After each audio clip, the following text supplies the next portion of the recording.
सत्संगत जी, प्यार से कहना धन निरंकार जी। ये संदेश दिया जा रहा और सभी का उत्साह, वो सेवा का भाव हर जगह यहाँ मैदानों में दिख रहा है कि किस तरह ये समागम के प्रति उत्साह, ये अपनी भक्ति को और मजबूती प्रदान करने के लिए उत्साह, मन में एक दूसरे को अकोमोडेट करने का उत्साह और सभी इस निराकार के प्रेमी। और कैसे ये स्थान, ये मैदान, चाहे एक लिमिटेड जगह पर दिल सभी के विशाल, एक दूसरे को प्राथमिकता देते हुए, एक दूसरे को अपने से ऊपर रखते हुए, यही संतों का उद्देश्य हर समय रहा है कि हर कोई अपने जीवन में इस ब्रह्म ज्ञान से मुकम्मल हो, अपने जीवन में ब्रह्म ज्ञान को उतारे, अपने जीवन में इस निराकार को ही हर समय बसा के एक निराकार से ही फिर वो प्यार बनता जाए। एक अपने जीवन में इस तरह हर समय एक एक पल को बिताएं कि फिर कोई नजरिया भी किसी का कैसा हो, उसमें एक हमें फर्क नहीं पड़ता, क्योंकि हर कोई अपने बैकग्राउंड से है, एक अपने कल्चर से है, किसी तरह भी खाना पीना उठना बैठना एक रीति रिवाज सभी के, तो हर एक को अपनाना और वही भाव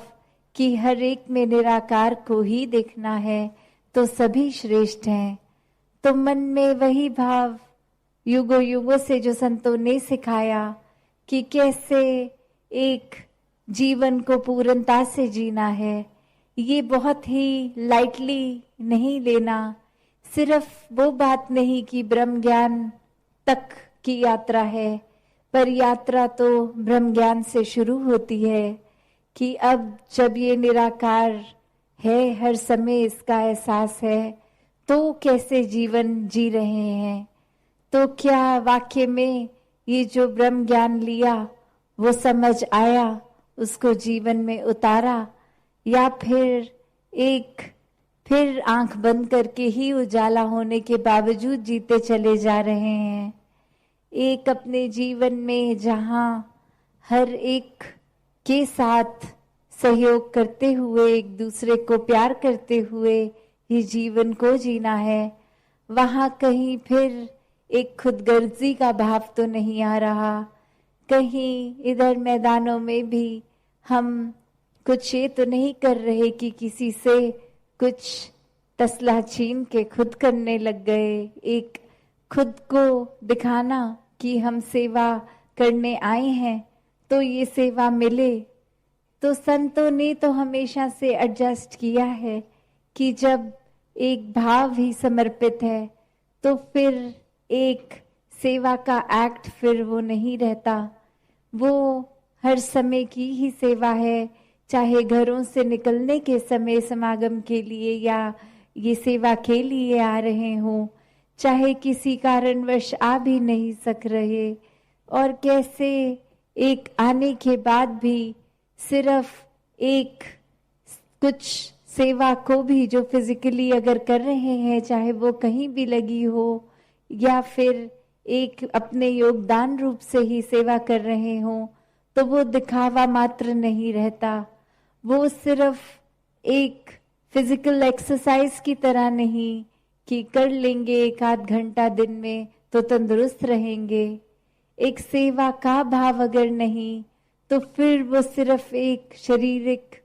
हिलना डुलना, वो मूवमेंट तक ही रह जाएगा। तो कैसे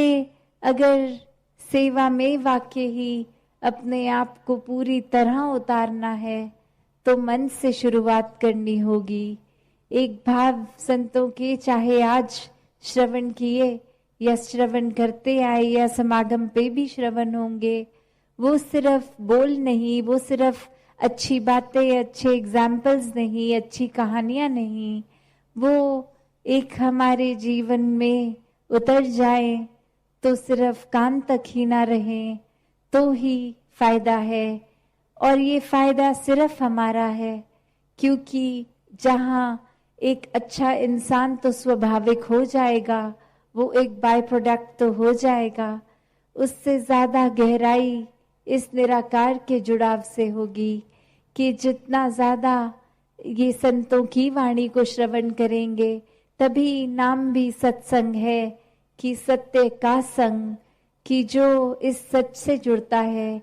जो भी ये संतों से जुड़ा है, उनके विचारों को, भावों को एक तवज्जो देना, और सिर्फ एक कुछ पलों की इम्पोर्टेंस नहीं, एक वाक्य ही जीवन में उन बातों पर उतरना है, तो वाक्य में ये मन भी निराकार से और ज्यादा जुड़ेगा। तो किस तरह संतों ने हर समय, चाहे कोई भी युग हो, एक जहां ब्रह्म ज्ञान इस निराकार को महत्वता दी है, एक निराकार से जुड़ने के बाद इंसानियत एक स्वाभाविक रूप ले लेना, इस इंसान में वो गुणों को महत्वता दी है, वही साथ में जिक्र हर समय किसी ना किसी तरह से सेवा, सुमिरन और सत्संग का ही आता है। और वो यही भाव कि सुमिरन जहाँ एक वो हमें कन्वीनियंस है कि 24 घंटे करा जा सकता है, किसी भी पल, एक किसी भी परिस्थिति में, सिर्फ ये मन का असली रूप में निराकार से जुड़ना हो, वो सिर्फ शब्दों तक ही वो 3 वाक्य की तरह ना करें, एक अरदास हर समय भक्त की इस निराकार से जुड़ाव के बाद वो सिमरन रूप हमेशा का, जहाँ सेवा भी एक कुछ लिमिटेड घंटों की नहीं, एक हर समय की, कहीं भी हो, घर में, बाहर, सत्संग में, एक स्कूल में, अपने ऑफिसेज में, कहीं पे भी हो, तो वो भाव भी सेवा का एक प्राथमिकता बनते हुए बहुत ही श्रेष्ठ भाव। और जो सत्संग की बात आती है, उसमें तो चाहे ये फिर भी बात घंटों में की जा सकती है कि सत्संग का निर्धारित समय है, उसी में संतों को सुनना है, तो वो समय भी हम कैसे बिता रहे हैं? क्या सिर्फ आए सत्संग पंडाल तक और फिर इधर उधर ही ध्यान रहा, या फिर आकर भी एक सत्संग में हम आए और कोई एक्टिविटीज में लग गए जो बाद में भी की जा सकती हैं, या फिर कुछ महात्मा जो कह रहे हैं, अगर हम उनको वैसे पर्सनली जानते हैं,